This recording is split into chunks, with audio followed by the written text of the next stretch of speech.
Hey, Joe Zarger here with Dr. Malone. I didn't think we'd have to do this again, but we're having to do another COVID update. I felt like it was necessary. We haven't done one in several months. And as soon as the vaccine became available, I think we did a couple of these, Dr. Malone. And then I felt like, well, things were going to, like everybody else, I felt like things were going to eventually get better and better and better and better. And as more people got the vaccine, we would basically rid ourselves of this disease. But things have not gone as we expected. I think our local vaccination rate is somewhere around 50%, between 45 and 50% if you count Santa Rosa County. So about half of us are doing the right thing and getting vaccinated.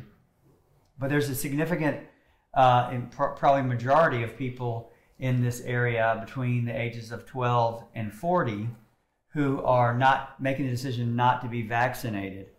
And because of that, and because the virus is a living organism that changes characteristics in order to survive, and if it has more hosts to occupy, more bodies to occupy, so that it has time to change and the ability to change, just like everything else in nature, it will change and try to survive, and it will become a different variant of the disease. It has now become, I guess, a Delta variant is what they're calling it. Mm-hmm. First of all, could we, before we talk about the numbers locally that we're going to have links to, Doctor, can you please describe what is a Delta variant? Why did we get one? Why do we have this? And what's the best way to counter this variant? Sure. So with viruses, as you explained, there's plenty of variants, just like how there are plenty of different shapes, sizes of humans. Okay, everybody looks different, everybody acts different, everybody's got a different makeup. That's how these viruses work. So there's not just one single coronavirus. There's little mutations on the genetic code, and when enough of them pile up, that it makes it look different, meaning it's a taller person or a different color skin person.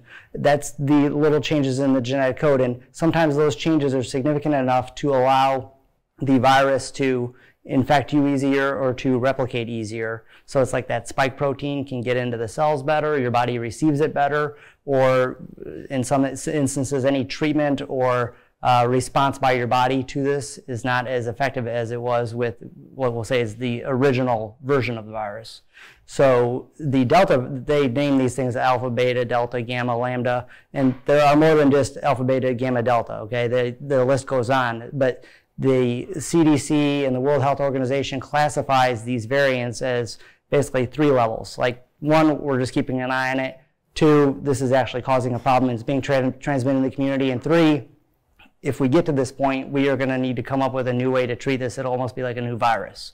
And we aren't there yet. They're actually not even watching any variants at that level yet. We're in the middle, okay? So where it's being spread in the community, the vaccines are effective on the whole. There are still some breakthrough cases with the vaccinations, with either the original strain or the variant strains. So that's where we are with variants. All right. Now, some people here, if you're part of 50% of people that don't want to get the vaccination, and your basis is,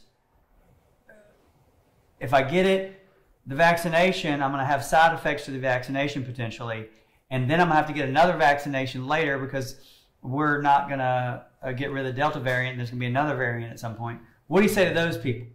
So the CDC has looked at the people who've had really bad first reactions to the first shot, almost to the point where like, hey, I think I had an allergic reaction. And they're advising to get the second shot. And they're finding that in these cases where they're following people through with the second shot, they're not having as extreme of a reaction to the first one. So it's not like, oh, I almost felt like I was going to die after the first shot. I'm certainly going to die after the second one. That's not the case. So they're advising to go through with the second shot. And then with any of the transmission, any of the breakthroughs, anything like that, the caveat on all that is being fully vaccinated. And the one takeaway from every single study that's been put out there as to which vaccines, comparing them against one another, which ones work best, they have to be fully vaccinated. That's the crucial step. And now data-wise, to back up what you're saying, if you look at the state of Florida numbers that you showed me just before we got online here, you can see that the counties that have a higher vaccination rate have a lower infection rate. Current lower infection rate, yeah. So, for instance, Dade County, I can't remember what the numbers were, but the numbers were higher, closer to 70% vaccination rate. Their current infection rate or current COVID positive rate was much lower than here. Half of ours. Half of ours. Because our vaccination rate is 3/4 of theirs. Our vaccination rate is hovering between 45 and 50%, and theirs is 70 to 75%. So the higher the percentages of vaccinated people in your population, the less chance there's going to be for positive COVID transmission. That's pretty much science, right? So it works, right? So theoretically, if you have 100% vaccination, which is pie in the sky thinking, and especially here in this country, but if you had a 100% vaccination rate, then you would have close to 100%, 0% of COVID positive test. But we don't have that because we have people in our community, especially in this community, that have been resistant to this vaccination. Dr. Malone, you're a pretty reasonable guy. You're politically middle of the road, I'm pretty sure. So what would you say to somebody that is thinking, look, this is not FDA approved technically, it's approved for emergency authorization use or whatever. Okay. And the military hasn't technically approved it because it's not FDA approved. So why should I have my 12-year-old, which I did this week, why should I get my 13-year-old vaccinated when the military hasn't said it's okay for the military or the FDA hasn't given full approval yet? Why can't I wait for that? And why shouldn't I wait for that, Dr. Malone? Because I want to keep my family safe from some potential horrible side effect this vaccine could have. Well, and I think, so you're talking domestically when you refer to, the military and things like that. Yes. And we have the benefit of other studies that were done elsewhere in the world, and they've been peer-reviewed by scientists that are based in the United States, saying the benefit of the vaccine far outweighs any of the risks of the myocarditis that you hear about in some of these younger kids that were getting some of the mRNA shots, or Guillain-Barré syndrome with getting the J&J shot. Okay, that's been around since, even with the flu shot, that's always been a risk. And it's never been a reason why it's not been approved. It's never been a reason to not get the shot unless you've obviously had that condition in the past. But the benefit outweighs the risk of getting this or transmitting it to other people in your family or in your close circle. Very good. Now, I noticed this week, because I got my 13-year-old vaccinated, that if you go on Walgreens or CVS, their website, they all have a place you can click on to make an appointment for a vaccination. And just for anecdotally, there was no trouble getting a vaccination appointment. In fact, each one of those pharmacies, pretty much every day this week, had 30 open appointments for vaccinations. And it takes 3 minutes basically to click some buttons on the web page, and then you're signed up to get a vaccination. She went in and got the vaccination for you parents of teenagers, and she had exactly the same symptoms that she had when she had COVID. And she had a very quick, mild symptom profile when she had COVID, unlike her dad. But she had a very high fever. She was lethargic. The fever didn't really respond well to Motrin and fever reducer. I had to get ice packs when she was sick. And I had to do the same thing over the last 24 hours. But it was 36 hours, and it went away. And now she's back to somewhat normal. So she had a little soreness in her arm. So if you're a parent, and one of the things you're going to see on this sheet that is linked to the bottom of this video, the state of Florida publishes not only the data for geographically who's vaccinated, but they also do the age groups that are vaccinated and not. And the age group that is the least vaccinated is between 12 and 40 years old. Those numbers are, but for 12 to 19-year-olds, the teenagers, is 38%, right? So and then the next age group is 20 to 29, the 20s, right? college kids, it's 41%. And then from 30 to 39, it's 49%.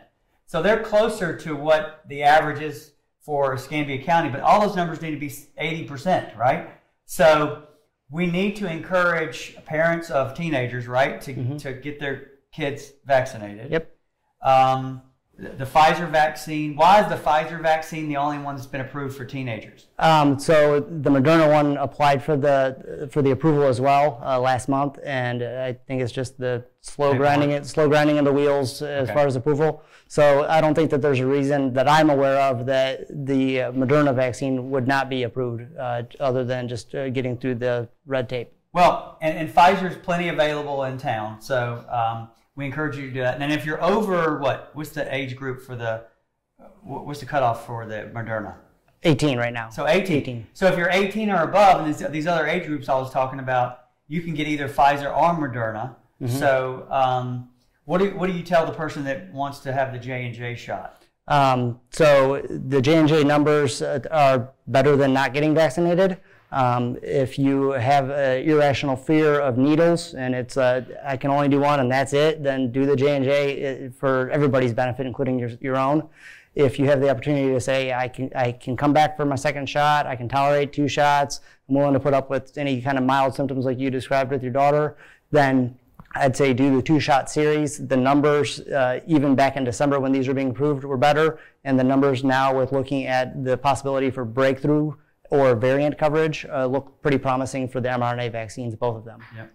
If the basis for you not getting a vaccine has anything to do with politics, keep in mind that this is not a political discussion we're having. This is a scientific discussion that he's having. And also keep in mind that political leaders have all been vaccinated. So all the people that you may be relying upon to base your political beliefs potentially have been vaccinated. In any event, we would encourage you to get vaccinated. We're going to have links to these numbers below in this blog. If you have questions about vaccination places or vaccination questions, you certainly can contact Dr. Malone or me or myself on the web at zarzalaw.com, or you can call us at 855-HIRE-JOE. Thank you.